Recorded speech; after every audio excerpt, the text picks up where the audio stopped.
Hello, America Hey, and everybody. And you got the American Awakening Squad, the stripped down version. Today, we've got a special show for you, but it's going to involve a slightly different cast of characters. Really excited to bring some goodness to you in a slightly different format, a little bit more of a musical format today. More on that in a bit. But while we're getting ourselves rolling, let's have Josh Jacob bring us in with a little higher love, man. What do you think? Sweet. Thank you, John. Happy Monday, everyone. This is a song that we've done a couple of times on this podcast, so I want to do it again. So hope you guys like it and can join in.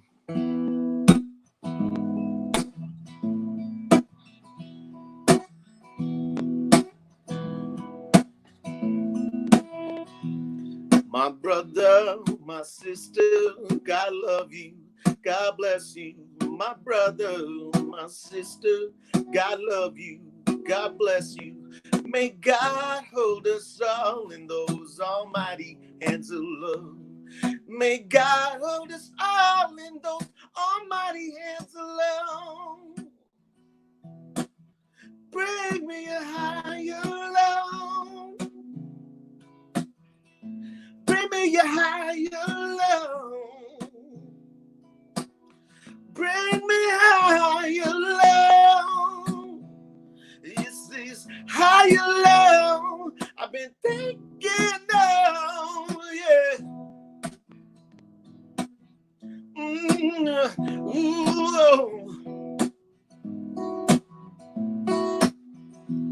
My brother, my sister, God love you, God bless you. My brother, my sister, God love you, God bless you. May God hold us all in those almighty hands of love. May God hold us all in those almighty hands of love. Bring me a higher love. Bring me a higher love. Bring me higher love. This is higher love I've been thinking of. Yeah. Ooh, yeah. Oh, may God hold this all in those almighty hands of love. May God hold us all in those almighty hands of love. Bring me a higher love. Bring me a higher love. Ooh, bring me a higher love. This is higher love I've been thinking of, yeah. Ooh, yeah. My brother, my sister, God love you, God bless you. My brother, my sister, God love you, God bless you. Hey, All right. Come on, Josh. I like Calvin's response. I was focusing on Calvin there. Yeah. So if you're on the pod and if you didn't get a chance to see, Calvin really enjoying it there. Yeah. So we have got a different show today. We're going to talk more about this in a couple minutes, but just a headline point is the following. We've got a big couple weeks coming. The book launch is happening in 15 days. We've also got a big concert production launch in 15 days too. We'll talk more about that in a moment. But Marissa Prince, who's the producer of all our creative initiatives and extraordinary woman, as we all know, is right now in the post-production studio working on bringing that all together. So the rest of the world out there can have some American Awakening, Better Together concert goodness. More on that to come. You'll hear a lot more about that in the next 15 days. But for today, let's roll it over to Pastor Joel Searby and the Daily Dose. All right. Hello, everybody out there, listeners, viewers. I'm coming to you from hot Florida, and I don't mean COVID. It is just hot down here, and I'm in a hot building. So if you see me sweating for the viewers, you know why. Listeners, you can imagine. It kind of feels right because it's Monday where we're recording if you're listening later. And, not every Monday is like this, but Mondays can be pretty hard for a lot of reasons. But for me, it's hard because there's these stark reminders that you wake up Monday morning, face the week, and you've just come off of this like sweet rest or Sabbath if you're into that, and you take rest as God has invited us to. And then you hit the week, and there's these lists to be made and remade and people to see and projects to advance. And even in if you're quarantined or whatever your state of lockdown is right now, there's still work to be done on a Monday morning. And so this can discourage us and leave us feeling overwhelmed and really just kind of looking at the week ahead saying, I don't know if I really want to get out of bed. And this is not unlike, I think, the life of following Jesus. And so as I think about our daily dose today, we have certain moments that are really sweet with Jesus, really deep and impactful that feel like they could maybe last forever, but they don't. Then we have these times of deep thanksgiving or praise or connection with God through worship or through creation or through people, and they don't continue. We feel like we're burning hot and we're all about the things of God and we're going to continue to do it for the rest of our lives, but we don't. And we get so easily discouraged then when it seems like this following of Jesus just takes so much effort and work and we seem incapable of producing it. We just can't get there. But I want to encourage you today to take heart because it's not actually about our performance and our ability to face all the stuff, to take on the week, or to be disciples and to conquer everything. Of course, there is work to be done and effort. And of course, we play some part in the mysterious tension of God's sovereignty and our free will and how it all plays together. But I think Eugene Peterson captures it beautifully in his book, A Long Obedience in the Same Direction, which I highly recommend. I'm on my third reading of that book. Now, listen to this quote from him. Christian discipleship is a process of paying more and more attention to God's righteousness and less attention to our own. Finding the meaning of our lives, not by probing our moods and motives and morals, but by believing in God's will and purposes. Listen to that one again. Finding the meaning of our lives, not by probing our moods and motives and morals, but by believing in God's will and purposes. Making a map of the faithfulness of God, not charting the rise and fall of our enthusiasms. It's out of such a reality that we acquire perseverance. So there's this idea that Peterson shares here that we can get so tied up in thinking about whoever God is tied directly to how I'm behaving, how I feel, what I'm doing, what I'm not doing. And yet there's something about God's faithfulness that's so beyond us, so transcends us and carries us along in his love to where he's going to take us. So I'm encouraged by that this day. I hope you are. Let's pay attention and map God's faithfulness in our lives today. That's your daily dose. That's super helpful, Joel. I'll tell you, third time, it's one of those days where it's the third time I've caught it. I think it's slowly penetrating through my lobe. The third time I've caught it today, just 5 hours into my day, and it's slowly penetrating into my, my brain, this idea of somehow I think what you're talking about, I think what you're channeling is, it ultimately, a bit of the Jesus words, my yoke is easy, my burden is light, right? Because it's not about us, right? I mean, that doesn't mean we can just not care at all and whatever, not wake up, get out of bed and all that sort of stuff. But it's really not important that much, how we feel. As you say, your motivations, that's a great one, right? I'm always thinking, am I doing the right stuff for the right reasons, et cetera? Mm-hmm. Well, you know what? It's not that important, or something like that. It's got the yoke is easy, the burden is light, because it's about the Alpha, the Omega, the beginning, the end, the one who was, stood throughout all time, right? And it's not about us. So we can sort of take the pressure off ourselves a little bit to what we're going to do in the next 60 seconds or next hour or something like that. Yeah. Is that a fair read back, Joel, do you think? Yeah, I think so. And also just, again, looking at the arc, we talked about narratives and arcs quite a bit on the show. And it's easy for us. We so easily get caught, as Peterson said, in charting charting our own stuff instead of seeing kind of the overarching narrative of God's faithfulness. It's a big map, so to speak, as you look at how God has been faithful over history to his people in so many ways. And, that to me, along with the encouragement of Jesus saying that his yoke is easy and his burden is light, there's also, again, just the historical grounding in the way God has been there for his people. So that's encouraging to me. Mm-hmm. Yeah, if you're thinking of that big narrative and you're not thinking about the next 60 minutes so much about, again, for your own sort of the roller coaster you may be tempted to ride, or at least I'm tempted to ride with how it's going right this minute, then it really is freeing, isn't it? Yeah. And just to remember, like, hey, if we could do it all ourselves, then don't worry about Jesus. And we didn't need Jesus. And, maybe you don't need Jesus if that's how you feel. But there is, like, the flip side of that is we've got him. He's here for us. And it's a key part of my belief of why Jesus came was certainly to save us ultimately, but also to walk with us, in these times. And that's why he came incarnate and not as some statue or some, inanimate object or something else. He was a man who walked among us. And I think that's critical to remember in tough days. Any of you guys have anything on that before we flip over to Calvin? It's a good word, Joel.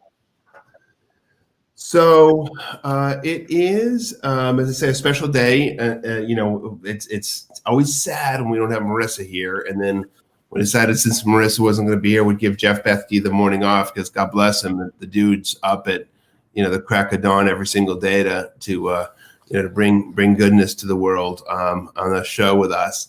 And I said, let's just sleep for the day, because we're going to give the people what they really want. Which is, in addition to Andrew Hanauer's great Love Your Neighbor segments, and rocking, for those people on pod, he's rocking his One America shirt, which is very similar to the One America shirt which Calvin was rocking last week very nicely. But in addition to giving the people what they want in that regard, we're giving the people what they want with some real moving worship music in a Josh Jacobs set. We're going to give Josh Jacobs some extended room here to roll after we hit a couple more segments here. And with that, I'll hand it off to you, Calvin, for what's happening out there, friend.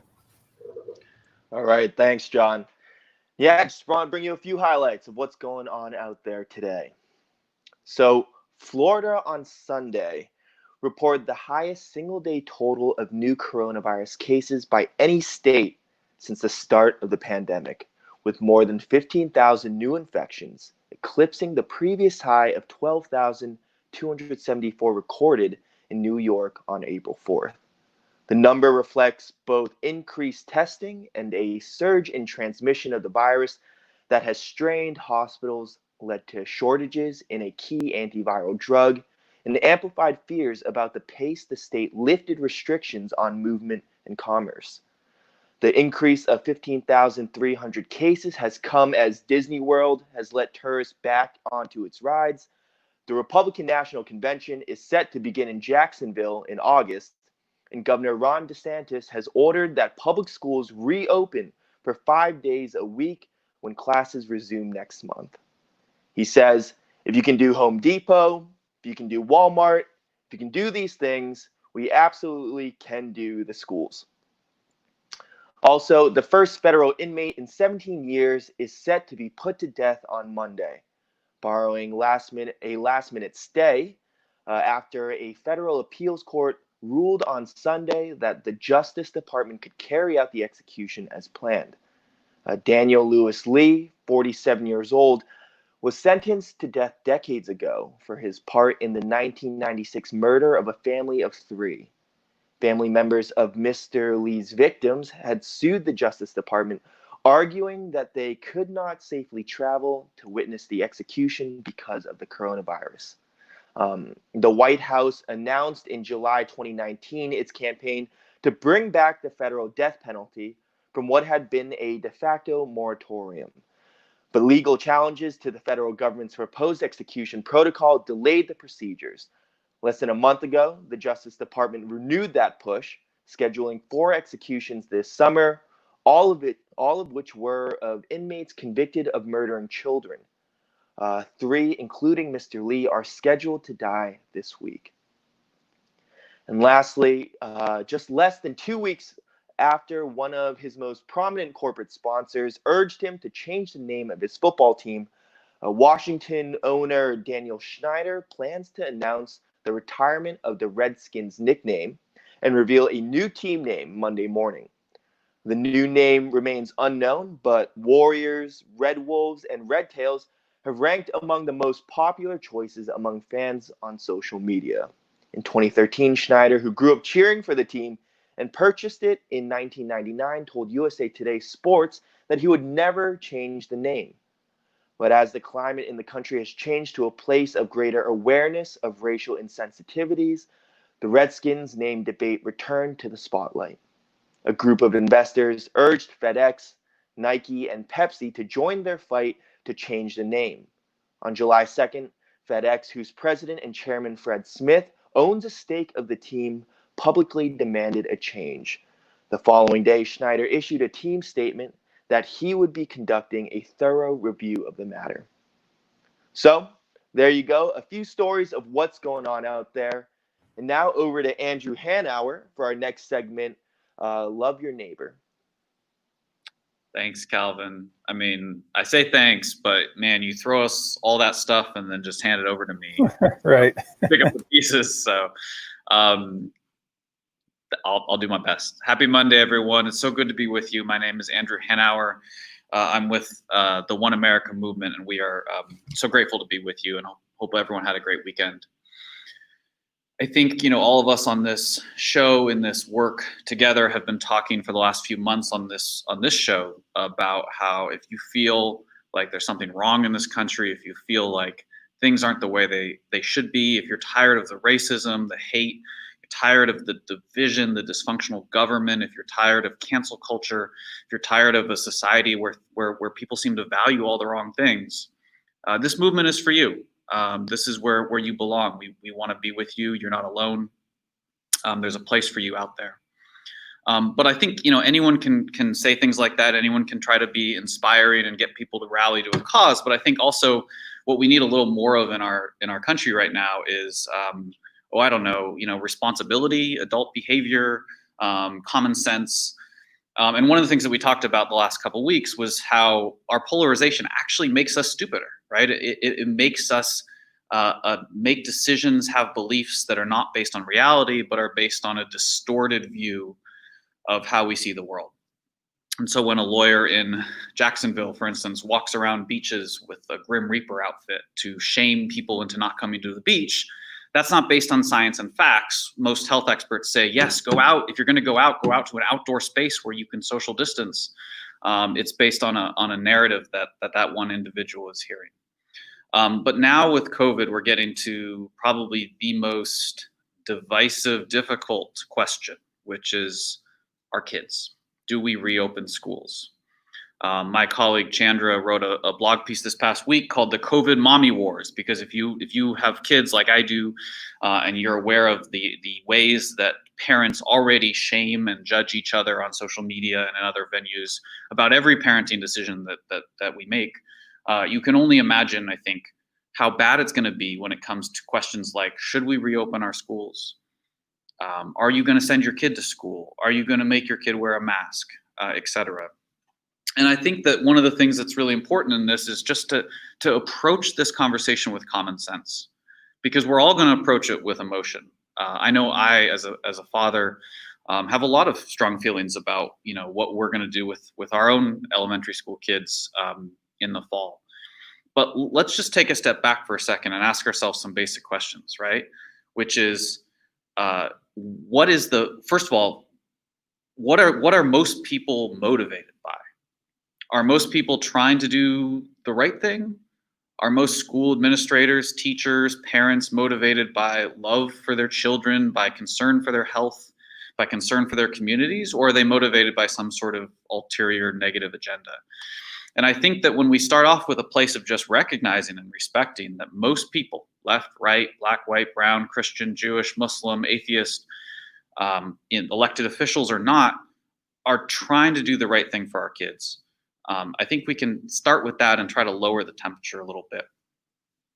There's a concept in science called motive misattribution. It's this concept that we assume that our side acts out of love and your side acts out of hate.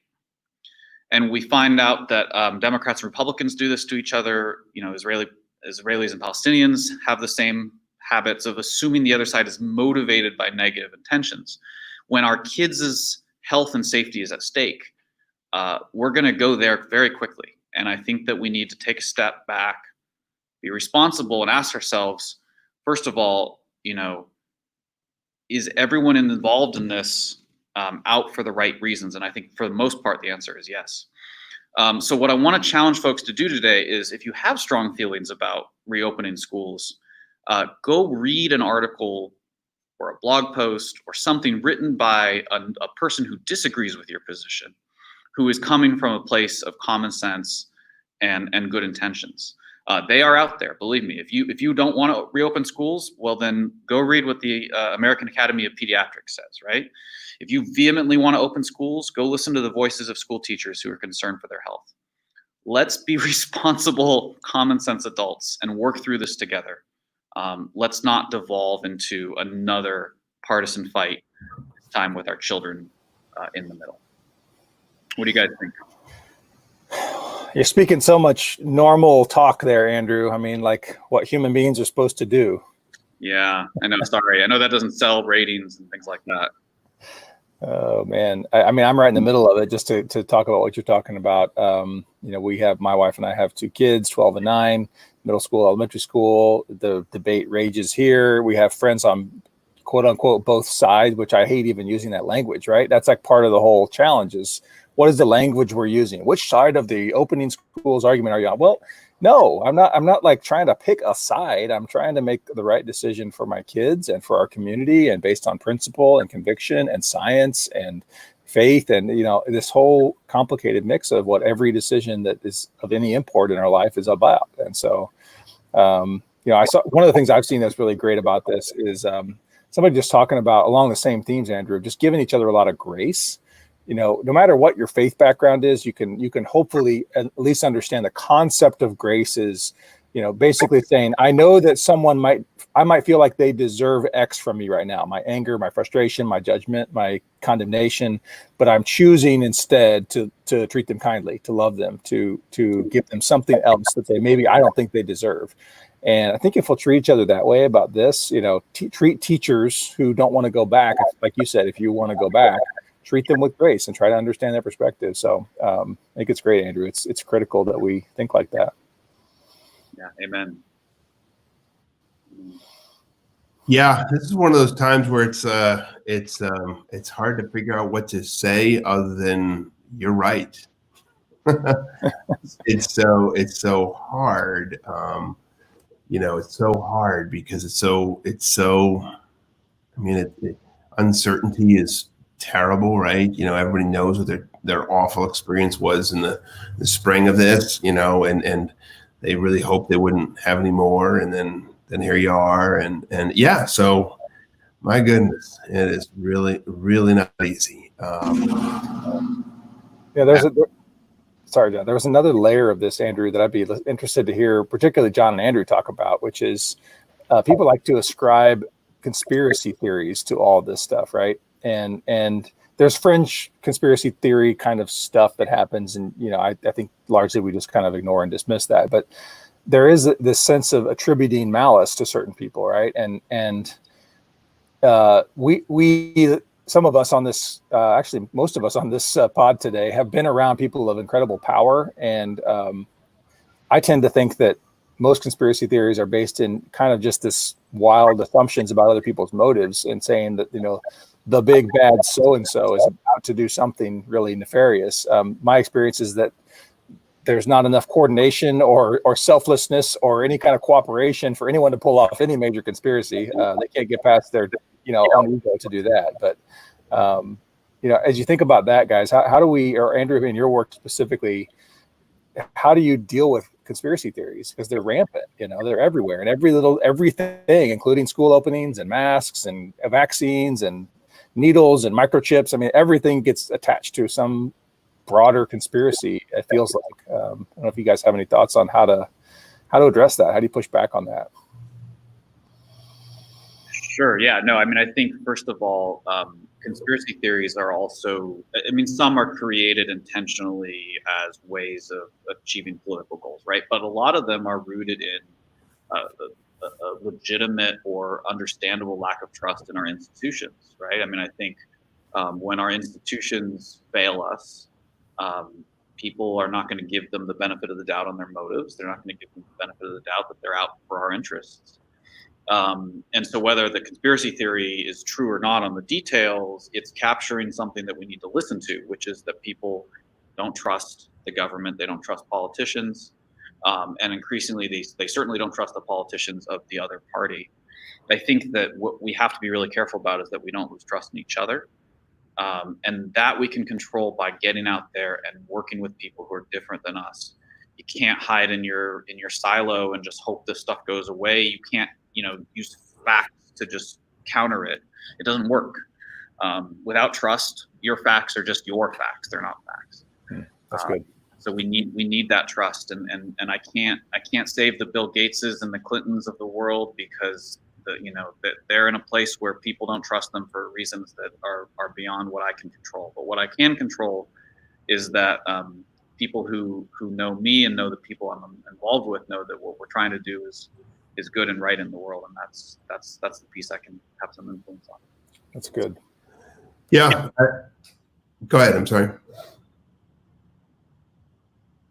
I mean, and I just try to connect the dots here back to Joel's point earlier, and just just sort of playing your role in the that larger arc of what God's going on. I don't know what God's going on with the challenges that we're struggling with on something which is complicated but not so profound that we couldn't get beyond it, but is engendering so much distrust. I don't know what the play is. I don't know what the situation is, but maybe he's it's all speculation here, but theoretically, maybe it's so that we can wrestle this through and see how challenging it all is before something really, really challenging were to happen. So giving us an opportunity to run some reps here. Bottom line is, though, who knows? But it's not our storyline. Our storyline is just to live, faithful and true the day we're in, and try to use our voices, whatever they may be, and our spheres of influence to do the best we can. And I think that's what Andrew is recommending, both on a in miniature, and then to the extent that it scales up, then God willing at scale. So. Yeah. I also want to add, going back to the initial grace point, which I thought was, a key part of this, and kind of bringing our eyes upward. I mean, fully recognizing that, there's a lot on the line. Like these, I'm not a father yet, but these are your kids. These are the ones that you have been entrusted to be responsible for, to care for. So that it is no easy decision to make, especially when you're thinking about their safety and their health. But I think as far as showing grace, how do you even get to that point where you can show grace? I think it has to come from a security and understanding of God and his character. Because again, if you can trust that there can be a certain freedom that perhaps maybe God is sovereign and perhaps even loves your kids more than you do, that he wants their safety and security more than you do, I think there can also be a bit of releasing of the pressure or burden or freedom and a willingness to show grace for those who may be making decisions that you may disagree with, that I think could allow for the grace to be shown. So I just want, it feels like a word, just remember that God, he loves your kids, and wants their best and wants to keep them safe. And so again, even if the wrong decisions are being made at a policy level, can you trust in him that he has them in his hands? I also love the point that Andrew, you were making about building that trust at the local community level. And those relationships that even no matter what people might be saying on social media, when you know each other face to face, you're putting your hand to the plow together, so to speak. A lot of that kind of even goes away. I found like you don't even have the conversations because you just know that, oh, well, that's not true about that person because I spend time with them. I know that they don't think like that, or they're not like that. They don't treat people like that. Even if we may have very different views on really important issues. So that's where I keep feeling called, is just back to my local community. What can I do here? What can I do now? Who can I love? Who can I know? How can I work together with community leaders in my little small town in Florida in ways that will, bridge these gaps and really try to focus on some other things, Yeah, absolutely. The toxicity of our division reduces the closer you get to the ground. The farther you get into social media, the farther you get to Washington, the higher it goes. There's no question. So guys, remember there's a bigger story going on, that God is in charge. There's a narrative being written, and it's a through line that we can trust. To Calvin's point, can we trust this? I say maybe a lot of days, no, I can't, but I try. But let's try to trust that God's got a plan for you, that he's going to see you through this adversity. He's got a better plan for your kids than you even do. And he's got a way that your family unit's going to wrestle through this together and work it out through this tough time. And I got some clickety clicks going on. All right, you stop the clickety clicks. So with that, we're in peril of stepping on the Josh Jacobs show. We just kept chattering and so it's now time to finally give you what you came for today, Josh Jacob. As I go here, and we'll let Josh take it for the rest of the way. I'll say the following: that lots more exciting stuff to come. Again, we're thankful for Marissa doing her work on Better Together. I don't know if we've got the art ready for that, Marina. Yes. Oh, we got it up there. That's a draft of it. It's not the final version, but those of you on the stream, showing the show, Crowder, Lecrae, Jonathan McReynolds for King and Country, American Awakening. It is I was there. It was quite a show. Yeah. It's going to be quite a package when we bring it together. Thank you, Marissa, for working on that. And you'll be hearing a lot about that because it's going to be so darn good. But Josh Jacob is going to channel a little bit of that goodness in the music to take us out. Hey, everybody, God bless you. Thank you for being with us today. God's got you. God loves you. And keep fighting the good fight. And Josh Jacob, bring us something to show us a higher love, man. Sweet. Thank you so much for your time. I just want to echo whatever John was saying. God has a narrative that he's writing. And we don't know the complete details and whatever else, but we know the end. The end is going to be glorious and beautiful because of his faithfulness and his loving kindness. And so may he guide us in truth, illumination. May he soften our hearts and give us empathy, And so, I'm going to sing a couple of songs. Thank you for your time. And if you want to join me in worship on some of these, that would be awesome. So peace and freedom.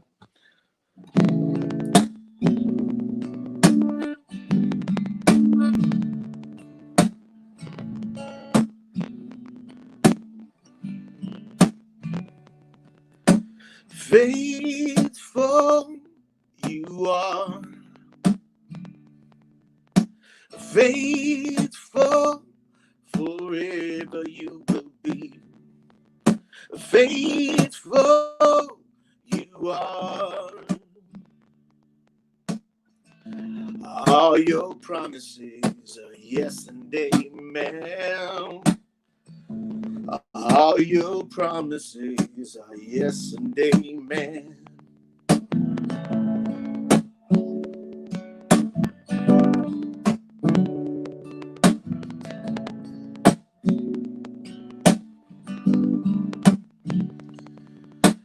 Father of kindness, you have poured out grace. You've brought me out of darkness. You have filled me with peace. Giver of mercy, oh my help in time of need. Lord, I can't help but sing. Faithful you are, faithful forever you will be. Faithful you are. All your promises are yes and amen. All your promises are yes and amen.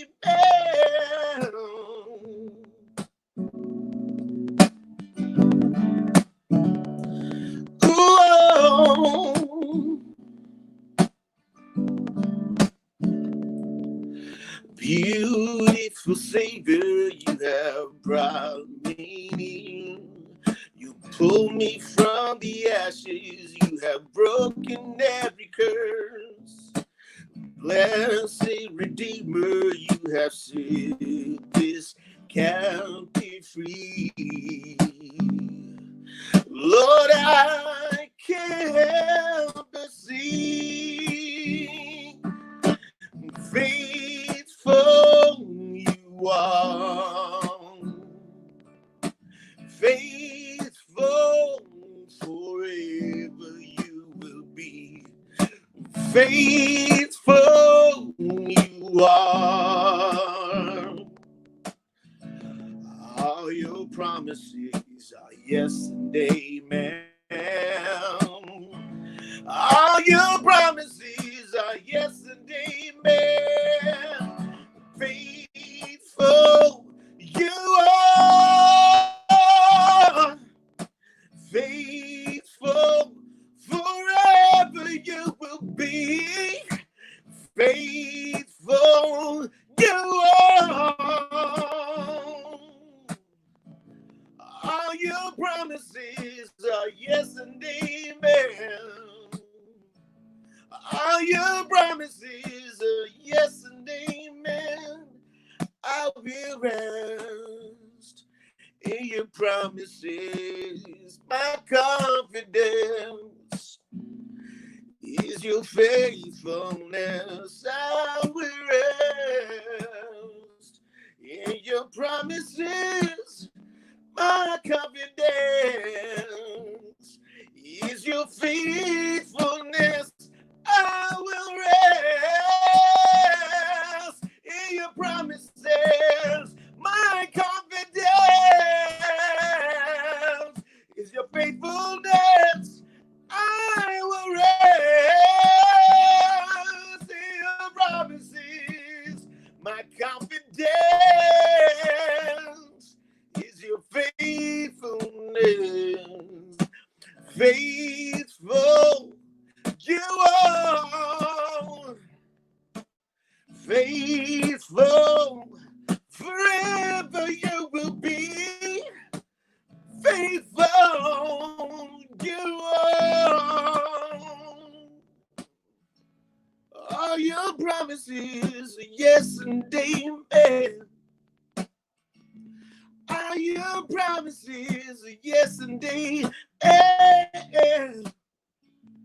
All your promises are yes and amen. Yeah. So I'm going to sing one of my originals. Thank you very much for those of you that have joined us. Yeah, I'm going to sing an original that I initially wrote when I had pink eye, and this is about 5 or 6 years ago. And it's just about reaching a breaking point. And so I hope this song lets you know that you're seen, that we affirm whatever you're going through. And so, yeah, the song is called Crackpot. Hope you like it.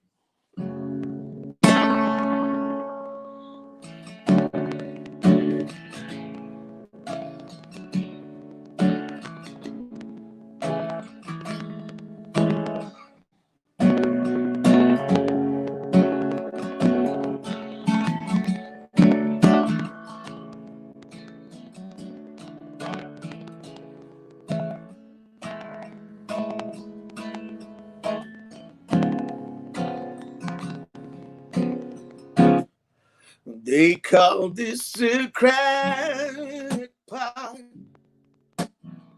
That's leaking water, a problem starter of sorts that doesn't sort out at all. So what else? I really see it. My eyes are bleeding. I can't see too much at all. Anger's taking over where love was once. The type of love I loved was void of cynical resolve. And now I'm falling even deeper. I'm a ragged creature whose sense is bitter with gold. Oh, my eyes seem heavy laden. I fall back towards the pavement, but I'm bursting at the seams. No, ain't cold in water. The tide's gone over the breach of a creaky seawall, and now this is a crack pot that's running roughshod. I'm tired, I'm stuck in the crawl. Ooh, this is the Exodus. Where are we going? Let's go on wandering till we find what we're looking for. Oh, the search isn't defined. We punches the pipeline. It's bleeding Texas to gold. This is next to a clean ocean. No dead but living paradise becomes a black hole. Yeah, is there a way out, even from the fallout of what's become a pink soul? Ooh, my eyes seem heavy later. I fall back towards the pavement, but I'm bursting at the seams. Oh, ain't cold in water. The tide's gone over the breach of the creaky seawall, and now this is a crack pot that's running roughshod. I'm tired, I'm stuck in the cold, but I'm bursting at the seams. No, ain't cold in water. Tide's gone over the breach of the creaky seawall, and now this is a crack pot that's running roughshod. I'm tired, I'm stuck in a crown, a crown, a crown, a crown.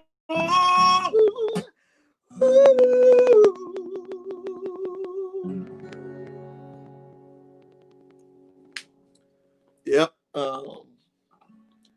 Yeah, me and my band are gonna record that song hopefully in studio soon, and it'll be out as a single. So thank you very much for your listening. I'm gonna end this segment with 2 worship songs. Like I said, sing along if you want, and hope your hearts are touched. Come, thou fount of every blessing, to my heart to sing thy grace. streams of mercy never ceasing. Call for songs of loudest praise. Teach me some melodious sonnet, sung by flaming tongues above. Praise the mountain fixed upon it, Mount of God's unchanging love. Here I raise my Ebenezer, hither by thy help I come, and I hope by thy good pleasure safely to arrive home. Jesus saw me when a stranger, wandering from the folded gown, he to rescue me from danger, interposed his precious blood. Yeah. Ooh, oh, oh, oh, oh, oh, oh. Ooh, oh, oh, oh,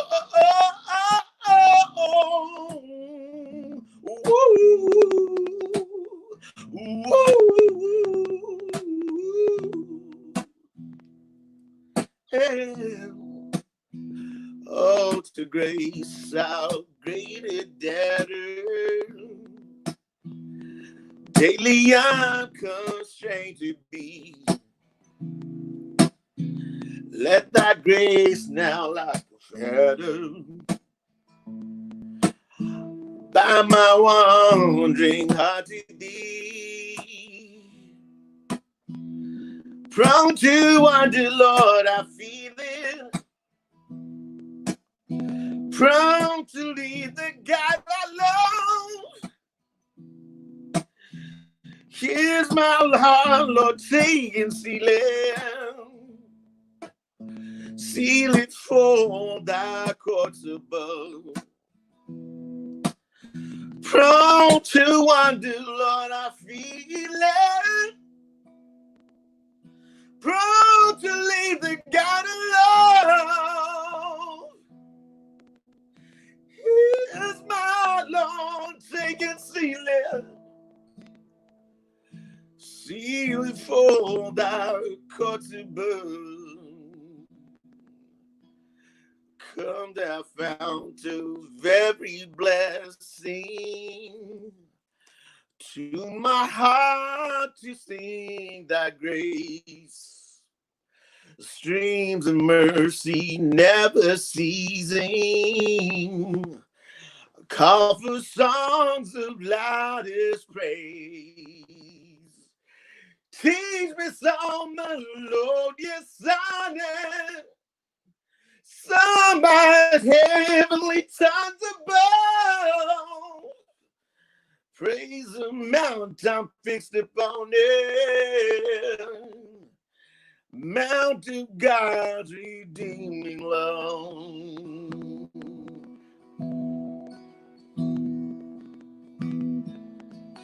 Thank you for your time and joining us. We love when you're on with us, and we hope we're providing peace and comfort for y'all through this week and through this time period in our history.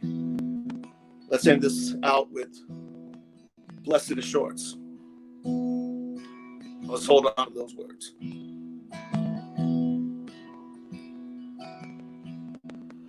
Blessed assurance, Jesus is mine. Oh, wonderful taste of glory divine, hair of salvation,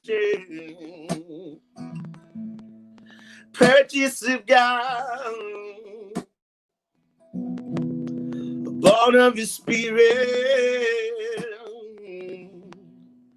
washed in his blood. This is my story. This is my song. Praising my Savior all the day long. This is my story. This is my song. Praising my Savior all the day long. Perfect submission, perfect delight.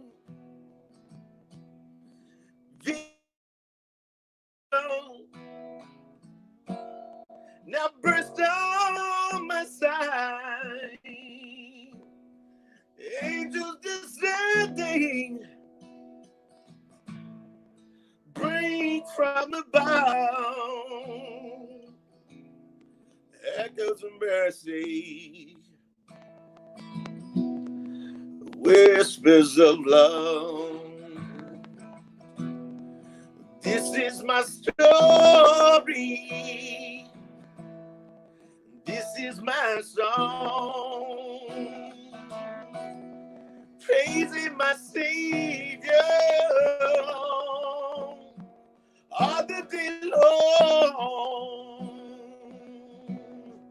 This is my story. This is my song.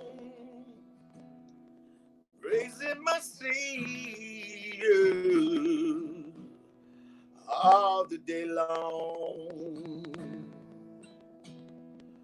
Perfect submission, all is at rest. I am my Savior. I'm happy and blessed. Watching and waiting, looking about, filled with His goodness, lost in His love. This is my story. This is my song. Praising my Savior all the day long. This is my story. This is my song. Praising my Savior all the day long. Praising my Savior all the day long. Praising my Savior all the day long.